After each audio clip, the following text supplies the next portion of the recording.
Hi all and welcome to Better Your Chess. Welcome to Supporter Game Analysis. My name is Waldemar Moes. Supporter of the day is Jonathan. Thank you, Jonathan, for sending in your game. We're going to take a look at an external club competition game that was played June 10th, 2022 between Jonathan van Nie with the white pieces representing Chaturanga Chess Club, my chess club, and Piet Geertsema with the black pieces representing Amstel Chess Club. Again, I'm going to try and make some sense of the game and most notably of the moves that Stockfish considers inaccurate, wrong, or even very wrong. Okay, here we go. So, Jonathan opened up with his favorite king's pawn move and his opponent decided to defend himself with the Sicilian defense.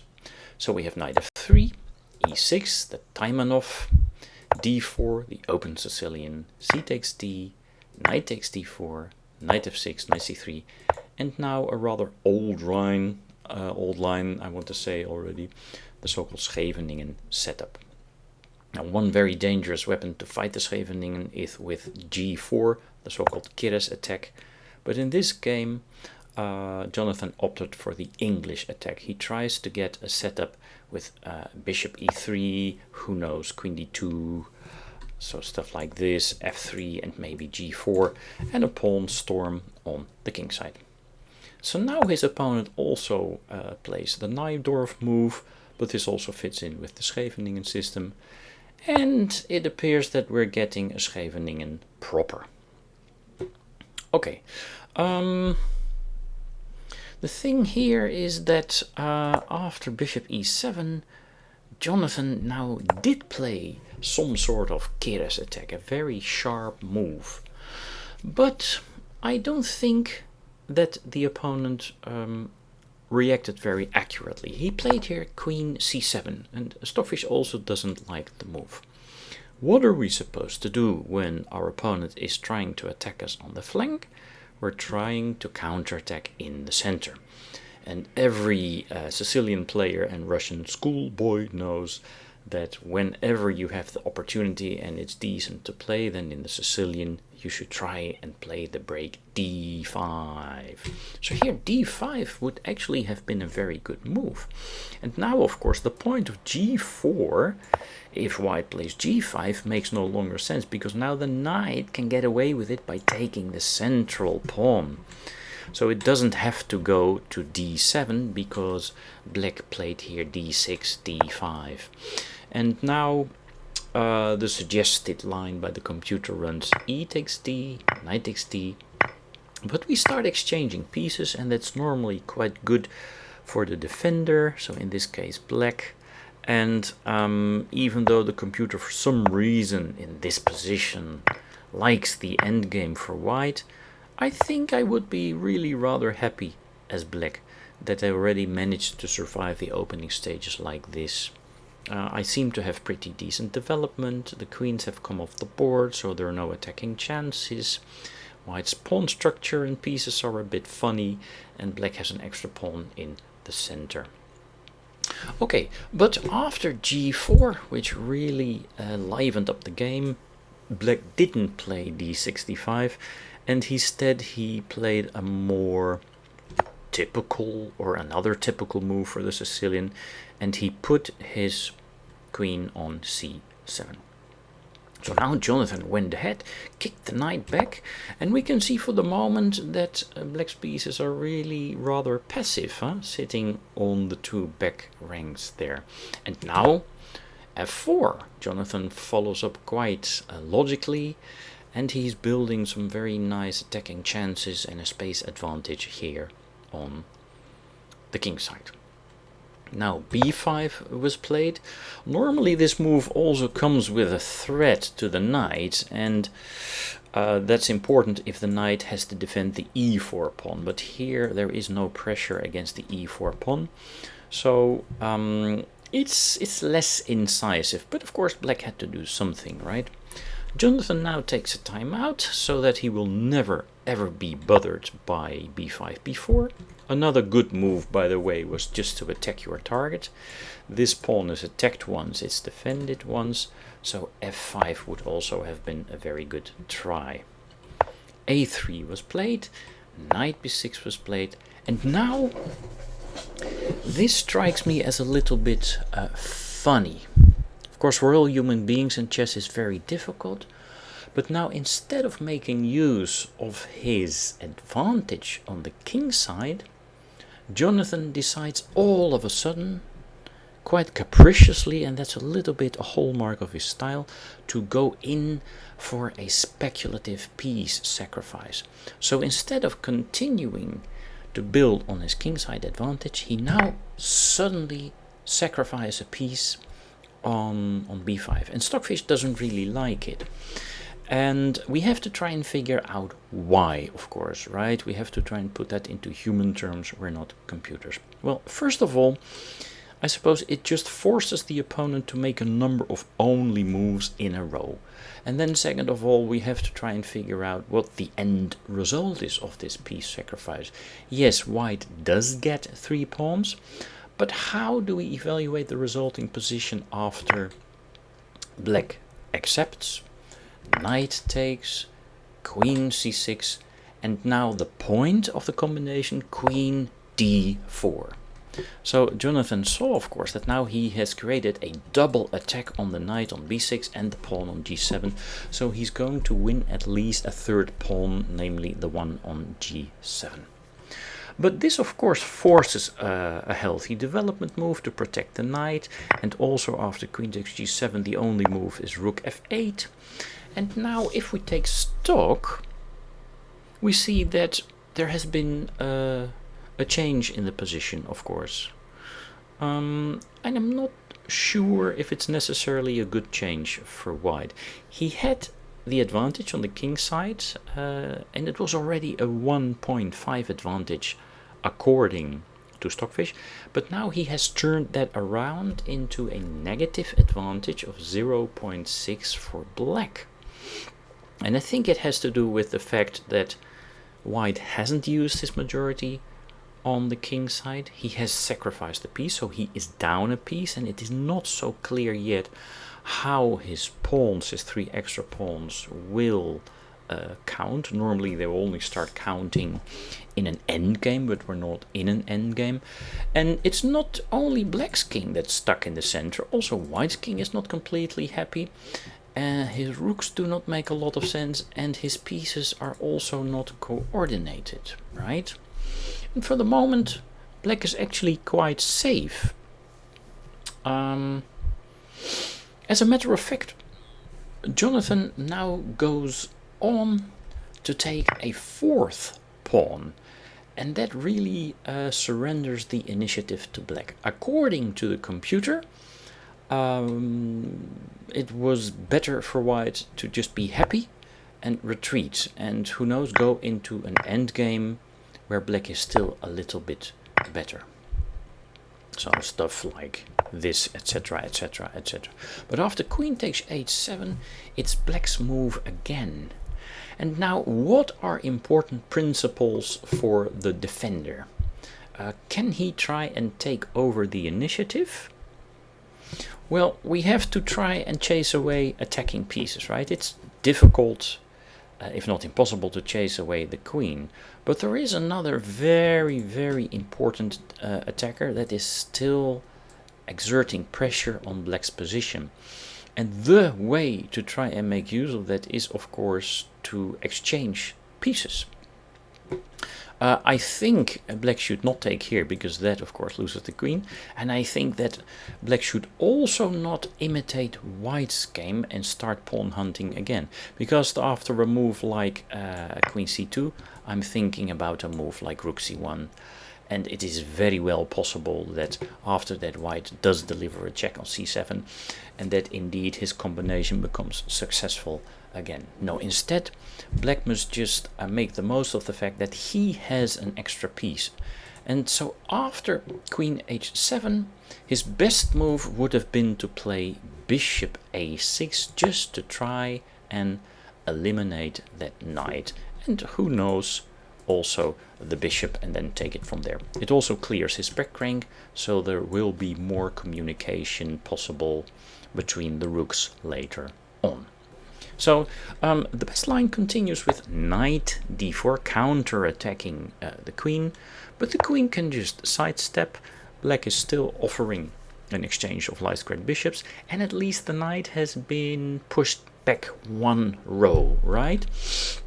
But you may think, but okay, doesn't white have some initiative left? Well, as a matter of fact, now it is possible here to chase away white's queen as well. And after the intermediate check and rook f7, again we hit the queen. The queen can go here, but now look what has happened now that black was able to kick white's queen and win a tempo with knight f6. Here we go, boom, queen takes e4. And it becomes clear that black is taking over. The computer agrees, it's already minus 2.2. So that's why I think the whole piece sacrifice was a little bit speculative. And instead of going left, I think he should have gone right. But that also means that we have to try and figure out what a better move would have been here after knight b6. So instead of playing the game move knight d takes b, a better move would have been to just continue with his campaign here on the king side.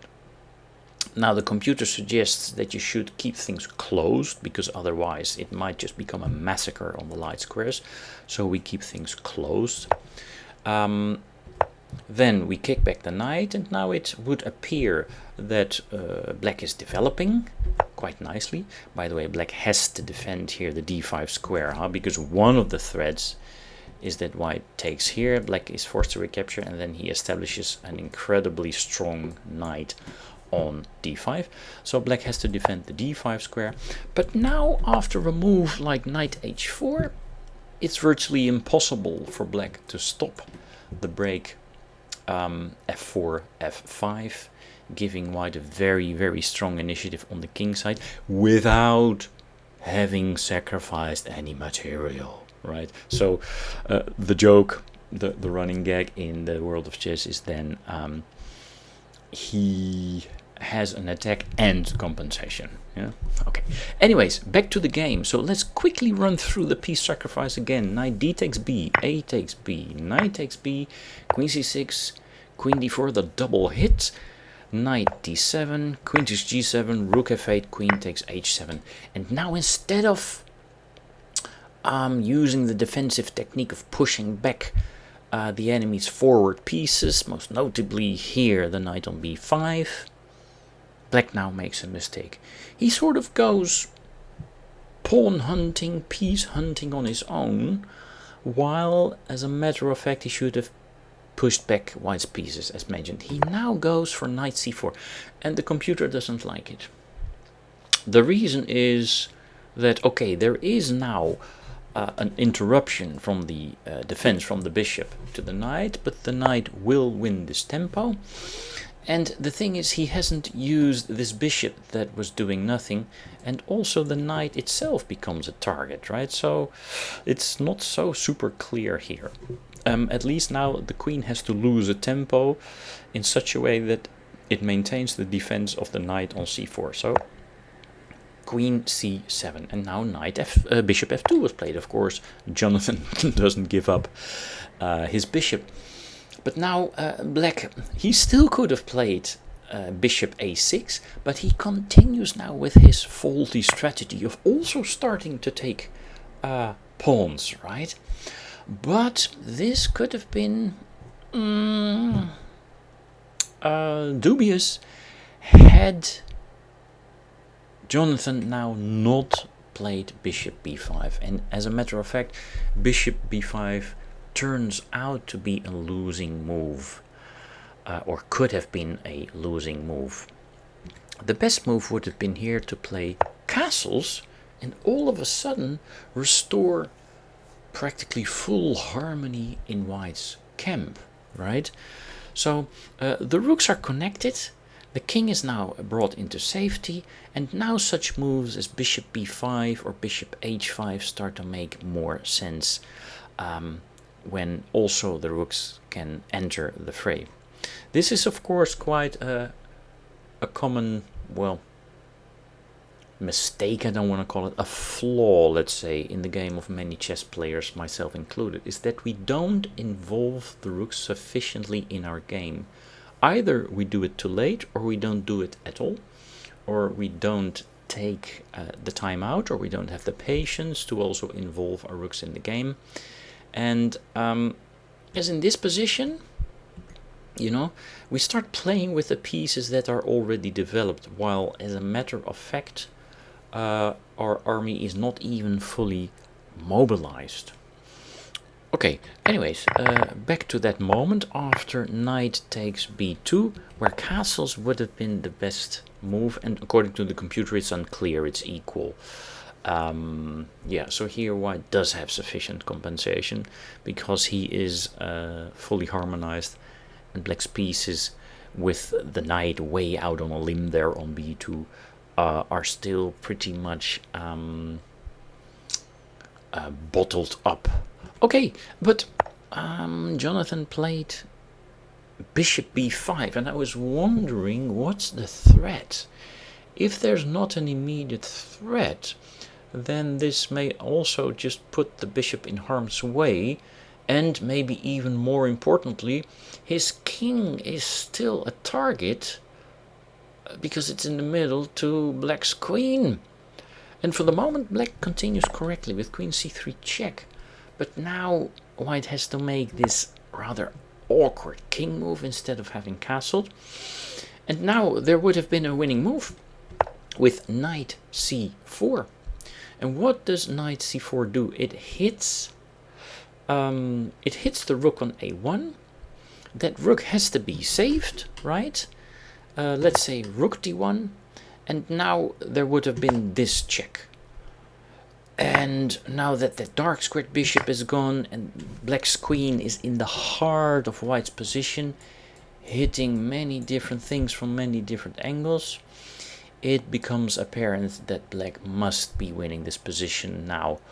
Certainly also since he's up a piece, right? Black's king is no worse than white's king. And yeah, he's probably going to lose a pawn on f4 maybe. Bishop b7 is coming.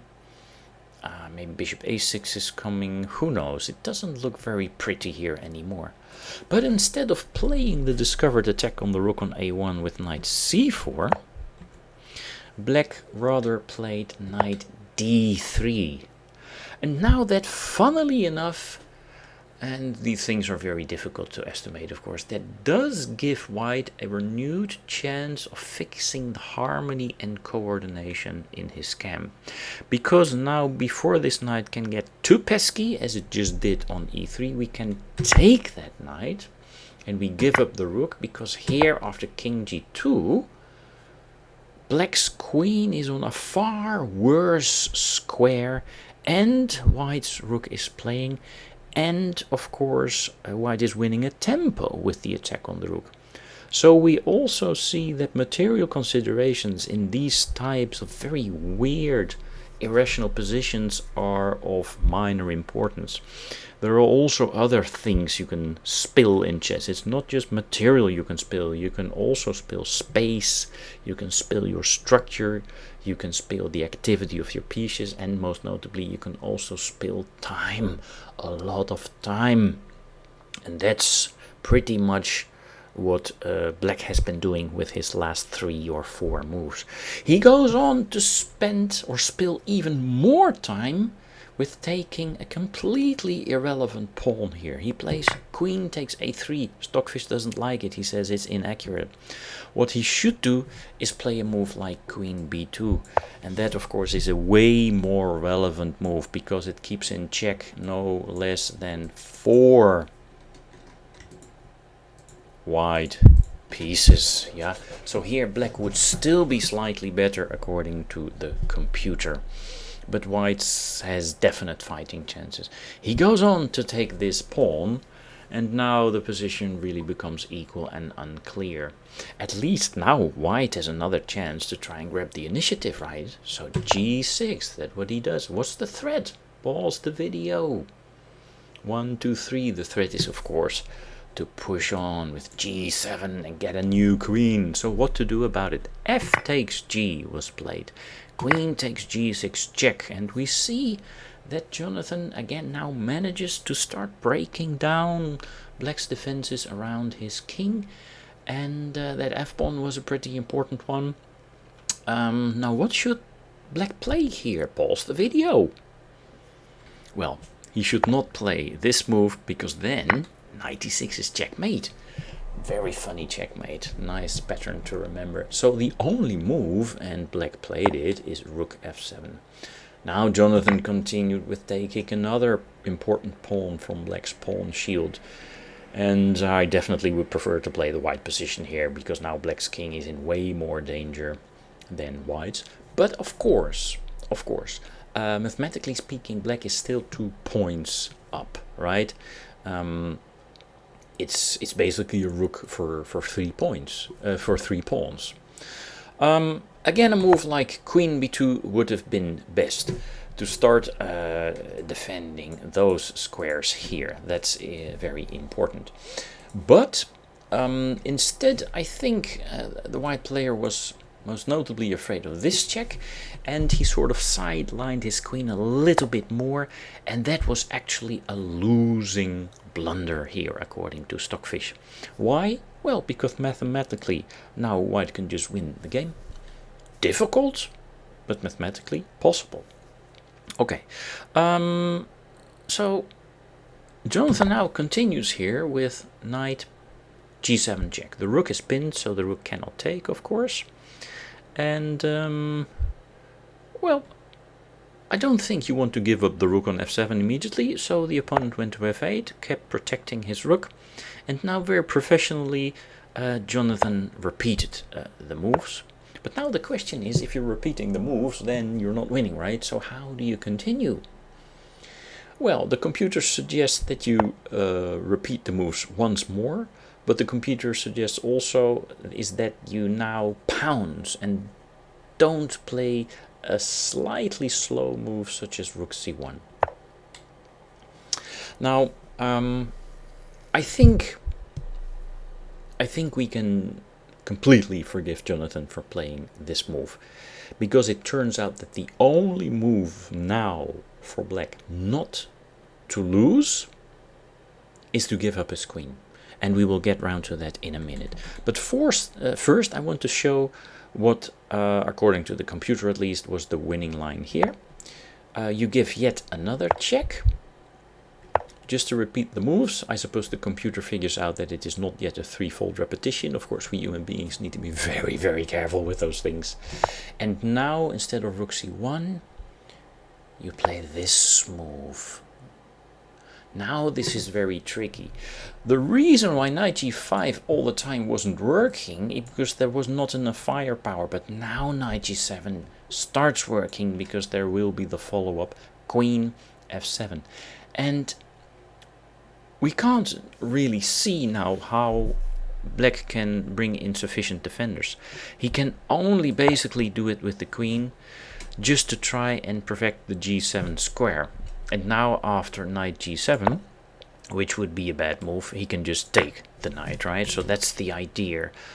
But here, white switches. There's another square for the knight. He can go to g5, and then that knight has to be taken by the bishop.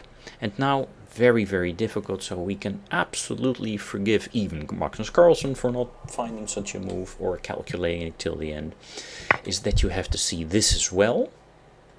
This. And now this move. This would have been a human solution, because maybe what the stronger chess players still keep in the back of their mind is the presence, the ever-changing presence and existence of targets. And it's all about the rook in the corner that's sitting there so lonely. So if you see this and then this, you understand, aha, I'm up the exchange. And even 3 pawns, so this must be now a winning position. Okay, so on a good day, I'm pretty sure Jonathan could see those things, but once again, very, very difficult. So let's go back to the mathematical blunder, rook c1, but an otherwise perfectly understandable move, which threatens such moves as knight c7. And here, very understandably, black sort of makes the last mistake with bishop d8. That does defend against the check on c7, but it also sort of clogs up black's king now that it cannot go to d8 anymore. As mentioned, the only way to survive would have been to sacrifice the queen. And again you ask, but how on earth can we human beings find such a move? Well, there are maybe some pointers if you're defending against such an initiative. And the big pointer that should always be in the back of your mind, and which is a very important defensive technique, is that you are up material. Not so much, mathematically 2 points, but you could say apart from the pawns, I'm up a rook, right? So why not just sacrifice back some material if I'm already up so much material? This should always be part of your toolbox as a defender. And then you start looking at this move. And then you see, hey, okay, isn't there another critical situation in the position? Aren't white's queen and king on the same file? Hello? How does this end? Well, white still fortunately has a bunch of pawns for the piece, but this is of course a completely unclear situation. Why wouldn't this be a 3-result game, right? So just to go back and to summarize a little bit, yes, that is of course one defensive technique, give back some material if you're already up, but also as a chess player you should always be scanning for critical tactical situations. This, I think, should have been brewing in black's mind for a number of moves maybe already, and then you can definitely find such a queen sacrifice. Anyways, bishop d8 was played, but now here comes the execution. Sorry. Basically Jonathan doesn't really slip up anymore now. According to the computer it's now a mate in 6. King e7 is the best move. After rook f8 it's just simply queen f8 checkmate. Note that the knight on d7 is pinned, so now the bishop on d5 does have that particular function, so that's just checkmate. So king e7 is forward, bishop h4, here comes the other one, and we can also see now that that retreat was actually very useful, and that retreat was prompted by black's knight hitting that bishop. So we see that also that whole knight maneuver was time consuming and actually pushed white's bishop in this case to a better diagonal, because it's obvious that from here it has more difficulty and from here it has just only one move to try and participate in the attack on the king side. So here there are several moves again. Let's get rid of the paint. Knight f6 would have been queen e8 checkmate after bishop h4 check. There is also the toughest move, because black now didn't play the toughest move. The toughest move would have been to interpose with the rook. And then Jonathan would still have had to work quite hard on it. Bishop f6 check. Knight f6. Queen g7 check. King e6. Oops, is black's king escaping? No, f5. Yes, he is. King e5. No, he's not. Queen g3 check. Queen d4. Yes, he is. No, he's not. Rook c4 checkmate. So that would still have been a rather difficult mate in 5 to figure out. But instead, Jonathan's opponent helped him a little bit. He played here king takes e6. And now it would have been a mate in 2 had Jonathan played queen g4 check, rook f5 and queen f5. Instead, I think he always intended to play after king e6 bishop c4, so not queen g4. And here it's also a mate in 1 after queen d5 bishop d5. but after the move that was played in the game, there was not an immediate mate, but of course it was a completely winning position here. Black should have sacrificed the queen, but it doesn't make any sense. So his last move was king d6, and now rook c6, checkmate.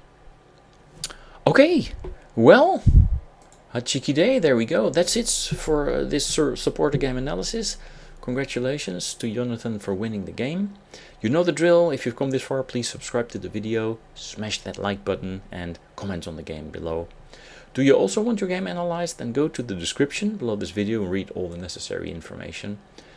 Thank you for your attention, and see you in the next video. And don't forget, better your chess. Bye.